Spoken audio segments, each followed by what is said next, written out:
Entre 19 et 20 heures, les hommes se préparent à passer leur première nuit sur le sol normand.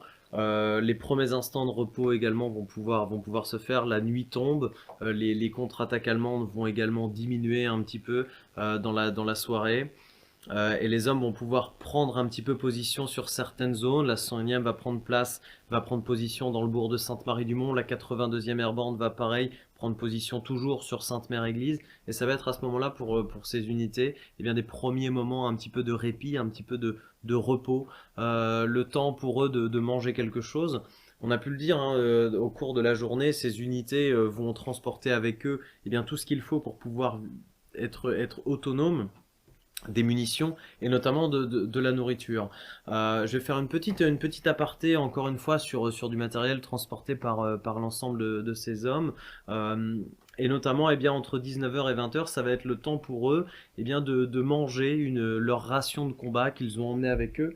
Voilà un petit peu le type de ration que l'ensemble de ces unités pouvaient transporter. Donc là, on est sur une ration de type super, notamment, hein, et retrouvée d'ailleurs en Normandie.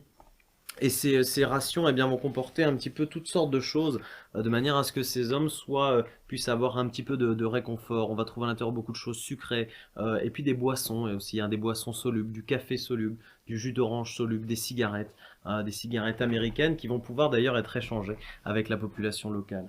À ce moment-là, dans la journée dans la soirée du 6 qui est en train de débuter, entre 19 heures et 20 heures, eh bien c'est pareil, on va avoir des remouvements de troupes, des remouvements pardon, de populations civiles qui vont chercher à regagner leur habitation, parce qu'à ce moment-là, eh bien les informations fusent. Hein, on apprend que Sainte-Marie-du-Mont est libérée, on apprend que Sainte-Mère-Église est libérée. Les gens qui ont quitté Sainte-Mère-Église dans la matinée du 6 juin, par exemple, vont chercher à regagner le bourg, parce qu'ils apprennent effectivement que cette zone n'est plus occupée.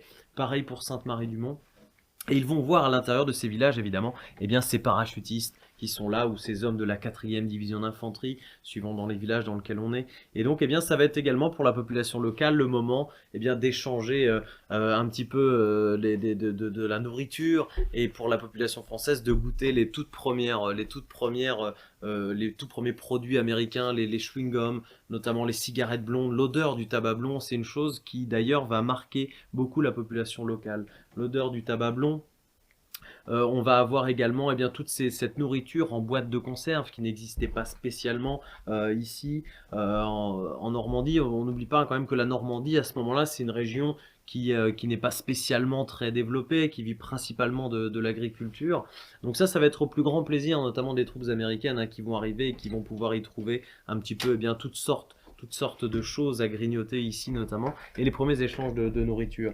Donc voilà un petit peu hein, dans la soirée du 6 juin entre 19 heures et 20 heures, et bien voilà un petit peu ce que l'ensemble de nos Américains pouvaient avoir dans les mains. Quelques moments de répit, quelques moments où on va, comme disaient ces soldats, s'enterrer, se mettre, creuser des trous, des foxholes, de manière à pouvoir se mettre à l'abri pour la nuit et passer leur première nuit, leur première vraie nuit entière sur le sol normand. Et ce ne sera pas la dernière, hein, parce que eh bien, beaucoup de jours de combat vont suivre, et notamment même pour ces unités qui viennent d'arriver, qui n'étaient pas censées rester aussi longtemps sur le sol normand pour la bataille de Normandie, mais vont rester, eh bien, notamment hein, pour la 101e, la 82e Airborne, jusqu'au début juillet 1944, avant leur retour en Angleterre, et cette fois, eh bien, vraiment quitter la ligne de front, et pour y revenir, hein, notamment en septembre 44 lors de l'opération Market Garden.